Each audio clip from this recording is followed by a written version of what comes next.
Hello friends, it's your turn पर आप सभी का स्वागत है। आज बात हो रही है सुपर टेट के सब्जेक्ट चाइल्ड साइकोलॉजी। ठीक है, पिछली वीडियो में हमने चाइल्ड साइकोलॉजी के सिलेबस को पूरा एनालाइज किया था कि किस तरीके से मार्क्स का डिस्ट्रीब्यूशन रहता है, किस तरीके से टॉपिक्स का डिस्ट्रीब्यूशन रहता है, किस टॉपिक से सबसे ज़्यादा आता है, किस टॉपिक से कितने नंबर का, और सभी बहुत सारी बातें। जिन्होंने वो वीडियो नहीं देखी और वो सिलेबस का एनालिसिस देखना चाहते हैं वो डिस्क्रिप्शन में जाकर उसको देख सकते हैं, और सुपर टेट के अन्य सब्जेक्ट की प्लेलिस्ट भी डिस्क्रिप्शन में आपको मिल जाएगी। साइंस है, इंग्लिश है और ईवीएस वगैरह ऐसे सभी सब्जेक्टों की प्लेलिस्ट तैयार है, आप सभी वहाँ देख सकते हैं और सुपर टेट की तैयारी को बढ़ा सकते हैं। इसी क्रम में आज हम बात करेंगे चाइल्ड साइकोलॉजी के पहले टॉपिक यानी वैयक्तिक विभिन्नता की। ठीक है, वैयक्तिक विभिन्नता को हम अच्छे से जानेंगे। छोटा टॉपिक है, अच्छा टॉपिक है, पिछली बार प्रश्न आया है, इस बार हम उसी को अच्छे से करेंगे। ठीक है, तो शुरू करते हैं वीडियो को। उससे पहले सभी लोग चैनल को सब्सक्राइब और वीडियो को लाइक जरूर करते हैं। हम शुरू करते हैं वैयक्तिक विभिन्नता। तो देखिए, सभी जानते हैं वैयक्तिक विभिन्नता का जनक फ्रांसिस गॉल्टन को माना जाता है। बहुत ही इंपॉर्टेंट क्वेश्चन है। वैयक्तिक विभिन्नता का जनक फ्रांसिस गॉल्टन को माना जाता है। उन्होंने हेरिडेटरी जीनियस नामक पुस्तक में लिखा, उनकी पुस्तक का नाम पूछा जा चुका है, हेरिडेटरी जीनियस। ठीक है, तो फ्रांसिस गॉल्टन की पुस्तक का नाम हेरिडेटरी जीनियस। उन्होंने अपनी पुस्तक में लिखा, एक पुस्तक लिखी जिसमें उन्होंने बुद्धि का पहली बार अध्ययन किया। फ्रांसिस गॉल्टन ने बुद्धि का अध्ययन किया था और उसके अनुसार अपनी एक पुस्तक लिखी थी, हेरिडेटरी जीनियस। और उन्होंने इस पुस्तक में जिक्र किया है, यह सिद्ध भी किया है कि दो लोगों में बुद्धि बराबर नहीं हो सकती। दो लोगों की बुद्धि बराबर नहीं होती, कोई ना कोई डिफरेंस उनमें जरूर पाया जाएगा।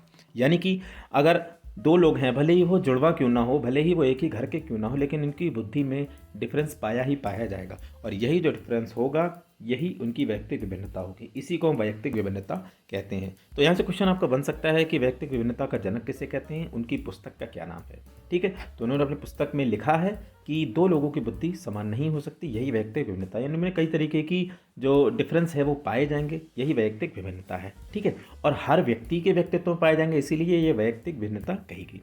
आगे हम पढ़ते हैं इसका अर्थ। तो हम सभी जानते हैं वैयक्तिक विभिन्नता का अर्थ जो है, दुनिया में दो लोग पूरी तरह समान नहीं होते, भले ही वे जुड़वा क्यों ना हो, कुछ ना कुछ शारीरिक अथवा मानसिक अंतर जरूर होते हैं, इसे ही वैयक्तिक विभिन्नता कहते हैं। तो ये एक आसान सी डेफिनेशन थी कि दुनिया में दो लोग पूरी तरीके से समान नहीं होते, भले ही वे जुड़वा क्यों ना हो। ये वैयक्तिक विभिन्नता की परिभाषा थी और वैयक्तिक विभिन्नता का जनक फ्रांसिस गॉल्टन को माना जाता है। आगे आता है परिभाषा, जो कुछ विशेष वैज्ञानिकों द्वारा दी गई। इन परिभाषाओं को एग्जाम्स में लगातार पूछा भी गया है और आपको ध्यान भी रखना चाहिए। ये मुख्य परिभाषाएं, वैसे परिभाषाएं बहुत हैं, सभी को आपको कम से कम पढ़कर दिमाग में ध्यान तो जरूर रखना चाहिए, लेकिन ये मुख्य परिभाषाएं हैं जो आपको एग्ज़ाम में कई बार मिलेंगी। सबसे पहली परिभाषा है स्किनर की।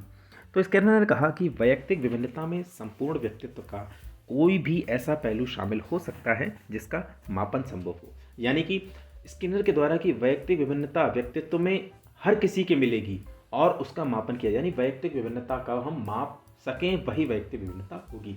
यानी अगर हम माप नहीं सकते और विभिन्नताएं बता रहे हैं तो वह विभिन्नताएं नहीं हो सकती। यानी वैयक्तिक विभिन्नताएं वह हर किसी के शरीर में होंगी, हर किसी की शारीरिक या मानसिक किसी भी रूप में हो सकती हैं उसके संपूर्ण व्यक्तित्व में, और उनका हम मापन भी संभव होता है। ठीक है, तो यानी स्किनर की परिभाषा में उन्होंने मापन से रिलेटेड बात कही कि वैयक्तिक विभिन्नता हर किसी के शरीर में शामिल हो सकती हैं जिनका मापन संभव हो, वे सारी वैयक्तिक विभिन्नताएं होंगी। अगली जो परिभाषा आती है वो आती है जेम्स ड्रेवर की।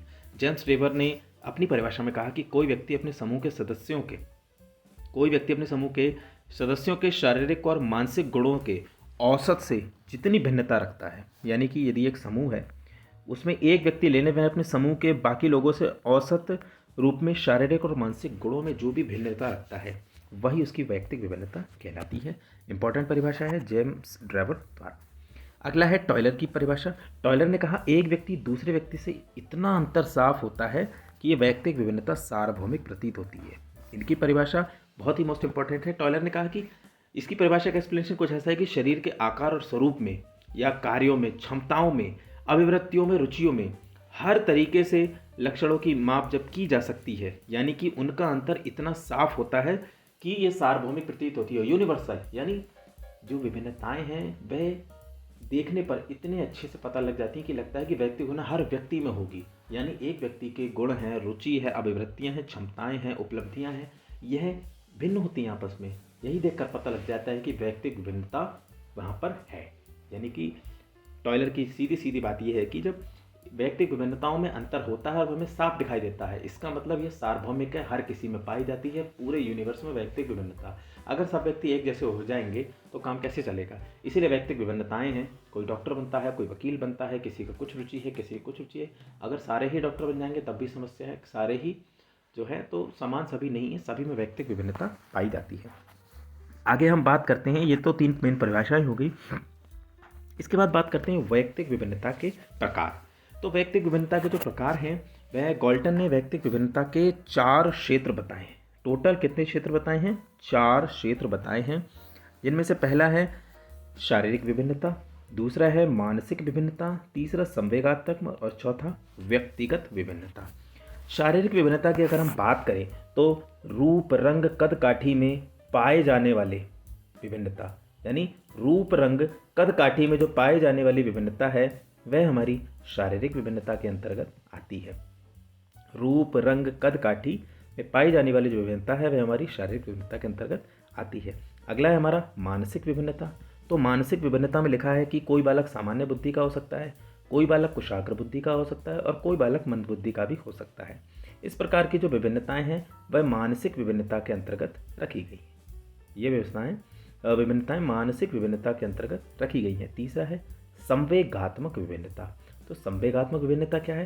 तो संवेगात्मक विभिन्नता में हर किसी का दया का भाव होता है, किसी में जल्दी गुस्सा आता है, किसी को बातें करना पसंद है, किसी को चुप रहना पसंद है। ये उसकी संवेगात्मक विभिन्नताओं के अंतर्गत आता है ये भाव।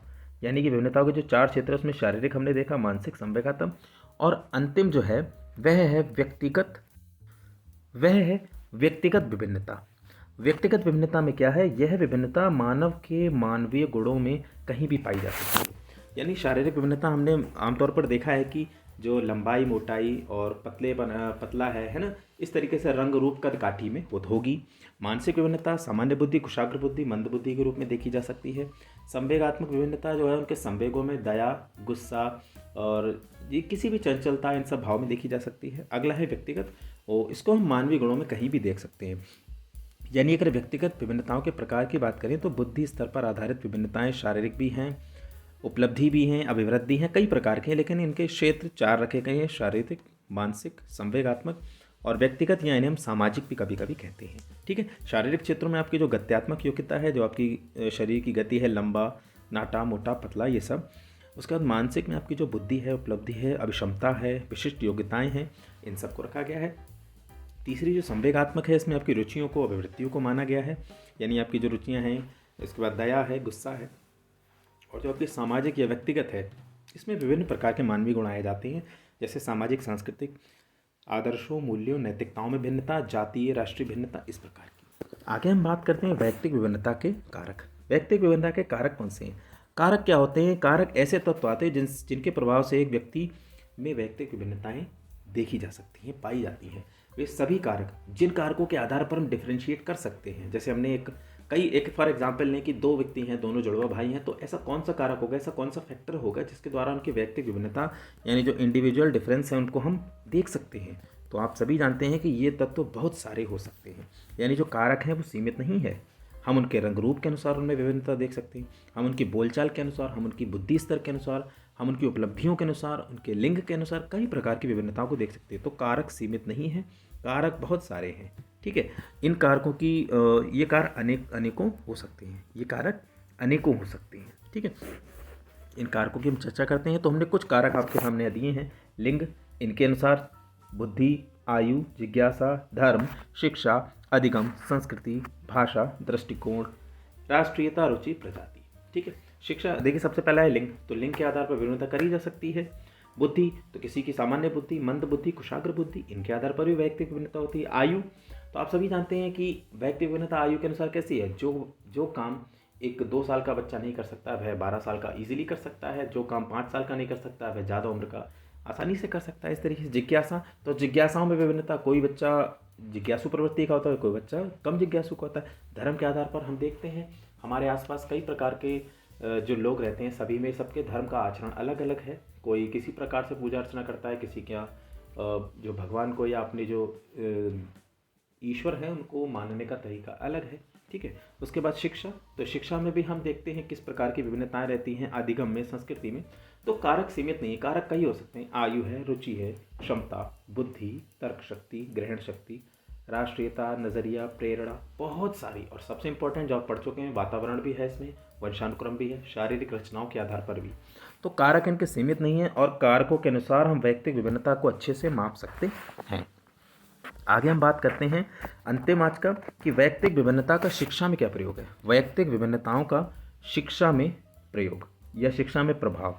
तो वैयक्तिक विभिन्नताओं का शिक्षा में ये प्रयोग है कि छात्रों का वर्गीकरण करने में। देखिए, अगर NCF की हम बात करें तो वो कहता है कि विभिन्न विभिन्न प्रकार के छात्र हैं, उनको हम एक ही परिवेश में नहीं पढ़ा सकते। हम क्या होता है, छात्रों के वर्गीकरण में हमें सहायता मिलती है। छोटे संख्या की कक्ष व्यवस्था बनाएं, क्योंकि इतनी सारी वर्गीकरण, इतनी सारी विभिन्नताओं के बालक हैं, सबको अगर हम एक ही प्रकार से एक ही तरह से पढ़ाएंगे, एक ही तरीके से लेकर चलेंगे तो कहीं ना कहीं शिक्षा में बाधा उत्पन्न होगी, ठीक है। तो हमें क्या करना है, छोटे छोटे बच्चों को ग्रुप्स में डिवाइड करके उनको सभी को पर्सनली जान करके उनकी समस्याओं का समाधान देना है। बहुत ज़्यादा संख्या होगी तो टीचर को पढ़ाने में भी समस्या आएगी, छात्रों को पढ़ने में भी समस्या आएगी। तो शिक्षा में वैयक्तिक विभिन्नता का प्रयोग कैसे किया गया, छोटी संख्या की कक्ष व्यवस्था की गई, विविध शिक्षण, हर बच्चे के हिसाब से विविध शिक्षण प्रणालियाँ लाई गई। इसके बाद बहुउद्देशीय विद्यालय बनाए गए, बहुस्तरीय पाठ्यक्रम, मानसिक वर्गीकरण किया गया, दो विद्यार्थियों में तुलना करना छात्रों में एक अलगाव का भाव उत्पन्न करता है, तो तुलना नहीं करना, उनके हिसाब से बस उनके समाधान ढूंढना है। बहुस्तरीय शिक्षण, हर बच्चे के हिसाब से शिक्षण, विविध मूल्यांकन तकनीकें, हर किसी का मूल्यांकन उसकी अलग क्षमता के आधार पर हो। विविधता जो शब्द है का सम्मान ही वैयक्तिक विभिन्नता है, यानी कि जो विविधता शब्द है उसका अर्थ ही उसका अगर हम सम्मान करते हैं, जो विविधता शब्द है यानी कि हर किसी में अपनी अलग विभिन्नता है, सभी में विविधता, भारत को विविधताओं का देश कहा जाता है। तो यही जो विविधता शब्द है, अगर इसी के अकॉर्डिंग हम सारे अपने कार्य पूरे करते हैं तो यही उसका वैयक्तिक विभिन्नता कहलाती है। इस प्रकार से कई सारे बालकों की रुचियों का विकास करना, लिंग भेद के अनुसार शिक्षा में स्वरूप का निर्धारण करना, ये शिक्षा में प्रयोग रहते हैं। तो आज हमने जाना कि वैयक्तिक विभिन्नता क्या है, वैयक्तिक विभिन्नता के क्षेत्र क्या हैं, वैयक्तिक विभिन्नता के कारक क्या हैं। तो आप सभी ध्यान रखेंगे अंत में कि प्रकृति का नियम है कि संपूर्ण संसार में कोई भी पूर्णतः एक जैसा नहीं हो सकता है। यही हमारी वैयक्तिक विभिन्नता है कि उनमें कोई ना कोई विभिन्नता जरूर पाई जाएगी। वैयक्तिक विभिन्नता यही बताती है। इसकी शिक्षा में प्रयोग पढ़े हमने, क्या क्या है शिक्षा में आजकल, इसका क्या प्रभाव है, कैसे महत्वपूर्ण है ये शिक्षा के लिए। और ये हमारा आज वैयक्तिक विभिन्नता का टॉपिक यहाँ पर ख़त्म हुआ। इससे रिलेटेड आपके जो भी क्वेश्चंस हैं वो आप हमारे टेलीग्राम चैनल पर जोड़कर भेज सकते हैं, और अगर ये PDF आप चाहते हैं तो वो भी टेलीग्राम चैनल पर मिल जाएगी। तब तक के लिए धन्यवाद।